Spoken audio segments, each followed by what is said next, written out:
So you want to know how to lose weight in 10 minutes. Now don't get that confused with the video only being 10 minutes. I'm going to tell you in 10 minutes how you can lose weight.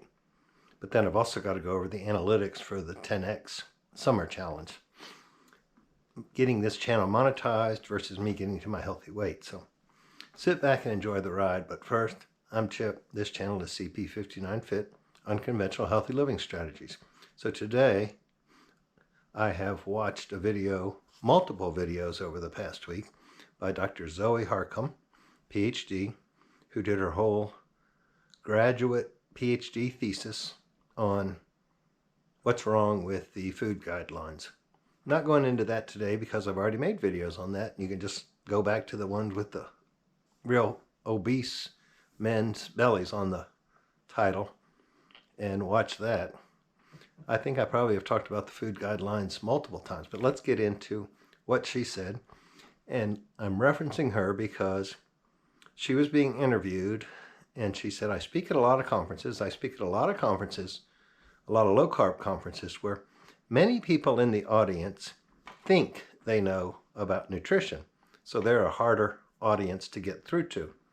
But she was talking to 150 senior policemen in the south of the UK, and her talk was right before a break for dinner. So a lady came up to her and said something like, I guess I shouldn't be joining, I'll say Weight Watchers. It was something in the UK like Slim Today or Slim Now or something. She said, you want to know how you can lose weight in 10 minutes, so let me get out a flip chart and we'll go over it right now. So that's, I've watched and rewatched to do justice to what she said with probably a few of my own little changes. I try not to use too big words here, especially ones I don't even know how to get them out. I think it's iterations. I don't know what the word is, but little changes. So her first thing is, most of you think weight loss has to do with the energy in, energy out model.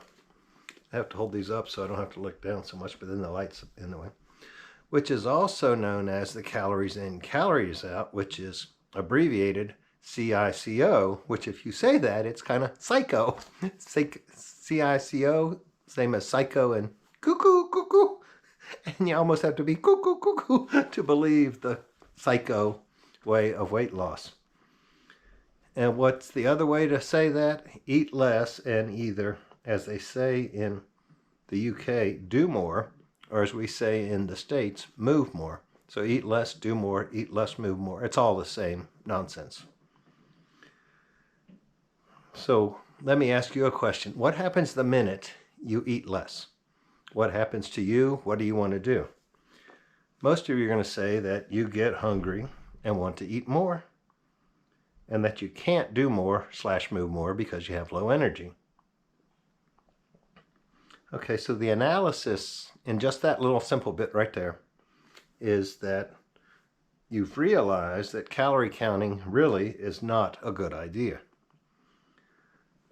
So let me ask you, if you, or she was asking this group, do you even know what the psychological state of your body that it requires for weight loss? Do you actually understand what weight loss is? Hint, it is not just a calorie deficit.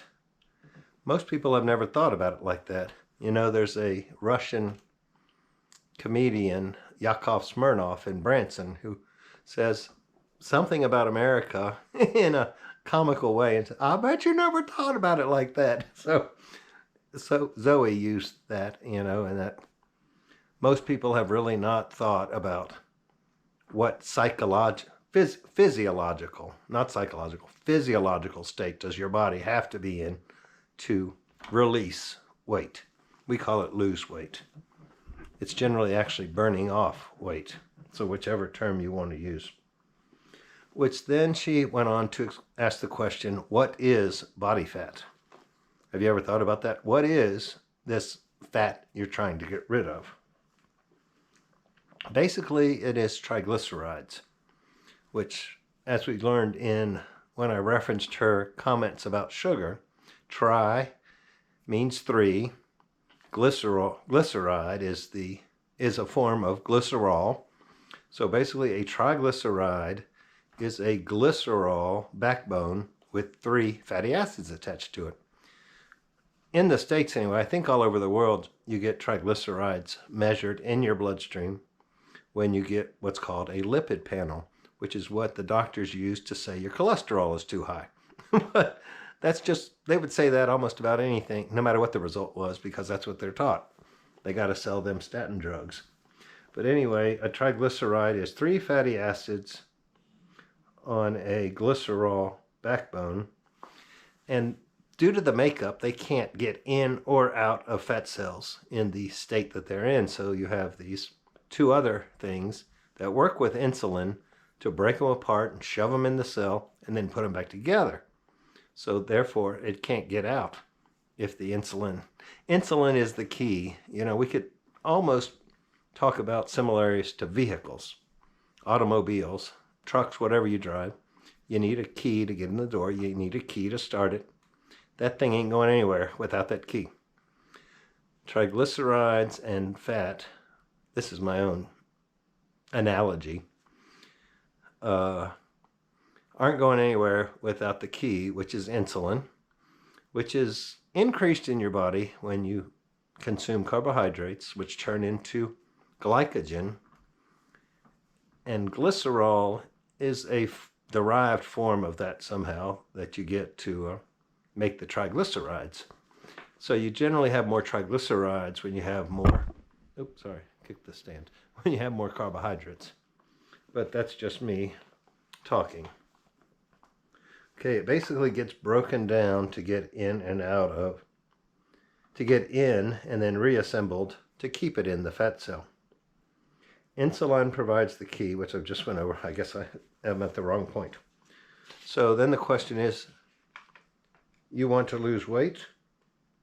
Do you know what state you need to be in order to lose weight? Which, if we think about body fat as an alternative fuel source, I think it goes along with the automobile analogy. I actually have a hybrid car which runs on both generated electricity that it generates itself to charge batteries, and petrol, gasoline, whatever country you're from, petroleum products that you put in the tank, and then if it's not running on that, it's running on the battery. So it has an alternative fuel source. Of course, you can't go very fast on the battery. I think 25 miles an hour is the max if you're only on battery, which you have a thing on your stick shift for battery. But if you're in drive, the battery may help the engine. The battery may be running by itself. The battery may be charging if you're going downhill, which I do a lot of, going from West Virginia to work. But you get the concept that many things can run on 2 energy sources. So the body prefers carbohydrates, but is just as efficient on ketones, which is when fat is being burned. You produce ketones, which is how you got the ketogenic diet name, which I'm going to do my next video, Wednesday. I am going to be discussing that. I told you last week I was going to talk about keto or low-carb diets not being a death sentence, that you can cycle out of them at some point in time. And I'm still going to do that, but this Wednesday just didn't work. I didn't get a video up. These 5 a.m. early shifts have taken their toll. But as you can tell, I have a new background. That's because I have bought a few more blackout curtains. This is not a blackout. This is a room darkening that I have had since Texas. But I have now accumulated 3 sets of blackout curtains, and that bedroom is dark, and this room darkening shade keeps the light from the driveway coming through into the adjoining bedroom, which is also blocked by a set of blackout curtains. So I can go to bed at noon or 2 or 3 or 5. I try to go at 7 p.m. when I have to be at work at 5 a.m. because I'm usually getting up at 3 a.m. And that's, sporadic sleep is not good for weight loss either. I'll get into that more when I get into the analytics. So let's get back to these alternative fuel sources. You have to be able to burn the alternative fuel, which is your stored fat, if you want to lose weight. So the physiological state you have to be in is an extremely low state of glycogen. I think that's the right word. But the alternative fuel is fat, and it cannot be accessed. It cannot be accessed if your body can see any glycogen. Yeah, that's the right word. The preferred fuel source.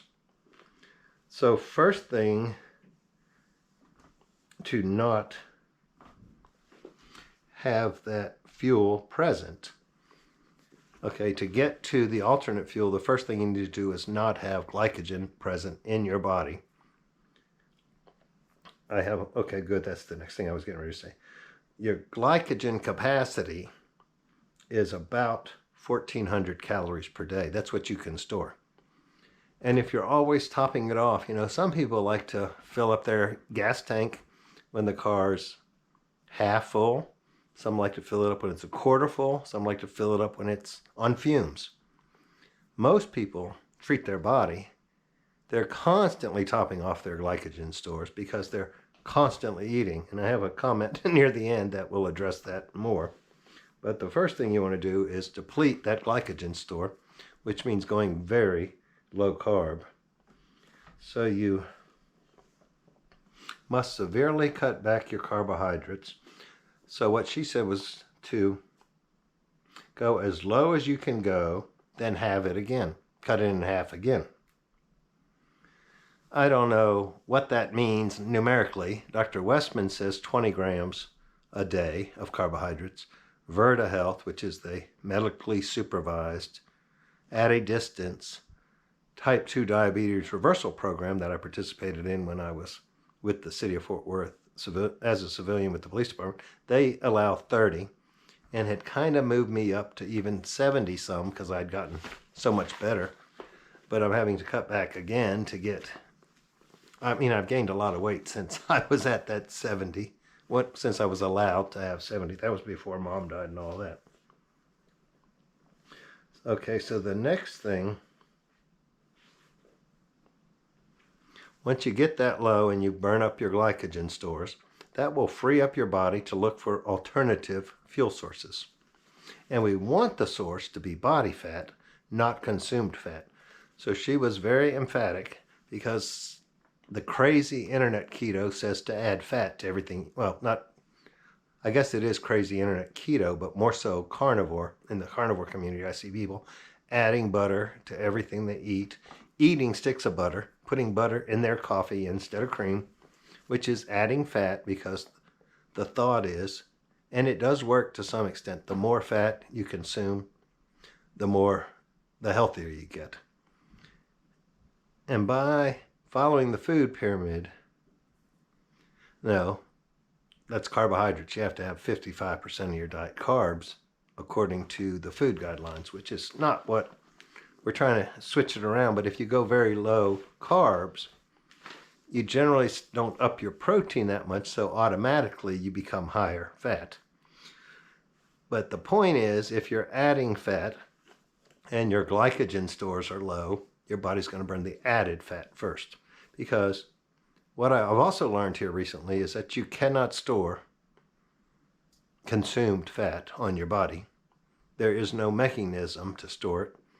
In fact, bile helps you process consumed fat. And if you eat too much, you basically just have loose stools. So you process it and you get rid of it, but you can't use it. So you cannot store, and maybe that's why people eat too much, is just to purge all the time. But if you've got that in you, your body's going to burn it for energy before it burns your stored fat. Dr. Westman has been saying that for 20 years, and it finally has kicked into me, because I have been guilty of adding butter to a steak and all that, extra butter on potatoes, or actually even eating bread. Whoopsie, that's a no-no on a carnivore diet. And calling it my butter delivery system, because I slather it in the New Zealand grass-fed, grass-finished butter from Costco. So let's see what my next point is. Okay, so you want to eliminate the carbs and the added fat if you want weight loss. And see, I'm already at 15 minutes because I've added some of my own stuff and had to do an introduction. But this really is about a 10-minute weight loss notification. And one phrase Dr. Harcombe is famous for says, unless you are a cow or you want to look like one, don't graze all day. Physiologically impossible to lose weight if grazing carbohydrates all day. And you know, many influencers, many personal trainers tell you to eat 6 or 8, 10 times a day to fuel your metabolism. Well, that might fuel your metabolism, but it also fuels your insulin, which shoves all that extra calories into your fat cells. And well, the statement is supposed to say it's physiologically impossible to lose weight if grazing carbs all day, no matter how many calories you consume. Basically, you need about 800 calories a day for subsistence. But people have gone as low as 500 calories a day and still gained weight, so it's not the calories in, calories out nonsense we've been trained to do. Oh, my computer shut down. I got it over here where it would be close enough that I could read it off without having to turn around and all that. So anyway, that's Dr. Zoe Harcombe's 10-minute how to lose weight. And people generally understand that. Cut down the carbs, allow your body to do what it was designed to do, and it will release that fat. She said about 3 or 4 in the morning, which also means you cannot have a bowl of ice cream, a bowl of potato chips or Cheetos, or your bedtime snack that's full of carbohydrates. Eat a hamburger or a piece of chicken. But anyway, let's get to the analytics on this 10x thing. And I do have some good news on my weight loss front because I did actually start cutting out the carbs again this week, eating mostly hamburgers. I bought a little air fryer so I can do them in there. But let me see if I can find this. My Samsung Health asks me every once in a while what my weight is. So let's see if I can get back to it. Yes, here we go. This morning when I weighed in, I was 227.8 pounds. I think last week I was about 232. So it tells me I'm down 4.2 pounds from the last time I documented, which was the 15th. That was at 232 even. And that was up 3.4 pounds from the previous week. Well, not this. No, that was from June. I don't do it very often because I forget about it. But I think I'm going to start doing it on Sunday so I can keep track on this challenge. But I will take 4.2 pounds down in the last 3 days. So probably about 5 pounds this week. And now let me go over the analytics from my YouTube channel. Okay, this week I have 153 subscribers, which is the same as last week. So good, I didn't lose anybody. And I had watch time hours of 313.3 in the last 28 days, which is 133.3 more than usual. So I think it was like 240 more than usual last week. So either a year ago, 28 days ago, I think more people were watching than are watching now. But let's go to the yearly. It says I'm at 2.3 thousand, but you got to click on it to see. Okay, so I'm at 2,283.6, which is 14% less than the previous 365 years. And I've had 19 subscribers in the last year, which is 12% more. What's that, like one person? Than the previous 365 days. And I've got a couple of comments here that I would like to address. So basically the channel watch time is going up. We're getting very close to that magic 3,000 watch time hour numbers, which gives me some kind of extra something or other. But 4,000 is the goal. And I got a couple of comments last week that people weren't getting notifications, so I would like to address that here. It's easier to say it than to write it out, but it would be a whole lot easier if I knew how to like share my screen. and do it, but on every channel you go to, let me go to my channel so I can tell you exactly what it is. There's a, let me see where the subscribe is. I guess I better turn on a video. Let's see here. Turn off the volume. Okay, when you go to the subscribe button, there's usually a bell beside it. I'm not finding it exactly on here because I'm already subscribed. Well, no, I'm not subscribed to my own channel, so let's subscribe. Yeah, you hit the subscribe button. Maybe I can't subscribe to my own channel. Let me go to somebody else's video. It shouldn't take long. I'll go to this one for the people that I stole Zoe's video from. I know I'm not subscribed to them, but if you click subscribe, and then down by the channel name under the video, you'll see CP59Fit. Then it'll say you're subscribed, and then there's a bell. So you click on that bell, and then it'll ask you if you want all, the bell means notifications. Then it'll ask you if you want all, personalized, none, or unsubscribe. So most people that want to get a notification every time I post a video, you need to make sure that the all bell is lit up. And then of course if you want to unsubscribe, which I'm going to do for this channel, you just click that same button and it'll go to unsubscribe. But yeah, so once you're subscribed, where my little picture is down at the bottom and it says CP59Fit or CP59Fit Unconventional, I don't even know what it says, but it has CP59Fit in it somewhere. Then there will be the little bell to the right where it says subscribed. Click on the bell and then decide how many notifications you want. I hope that clears it up. I hope you do subscribe. There should be a little red, white, and blue button down here in this corner. If you haven't already subscribed, you can click on that and then hit the subscribe part. Then it'll add it down below and then you can hit the bell. I really do hope you'll subscribe, comment, and probably even share this video, because that will help us get more, visibility. The algorithm of YouTube will take over from there, and share it with people that like this kind of video.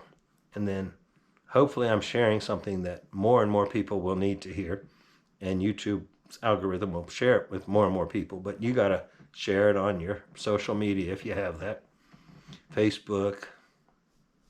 I don't know what else you can share it on. Maybe X. I don't do X, but maybe you do. Thank you for your help. As far as I'm concerned, everything's moving in the right direction, and I'm glad you're along for the ride. Thank you very much. Much appreciated. Have a great day. We're going to say goodbye for now.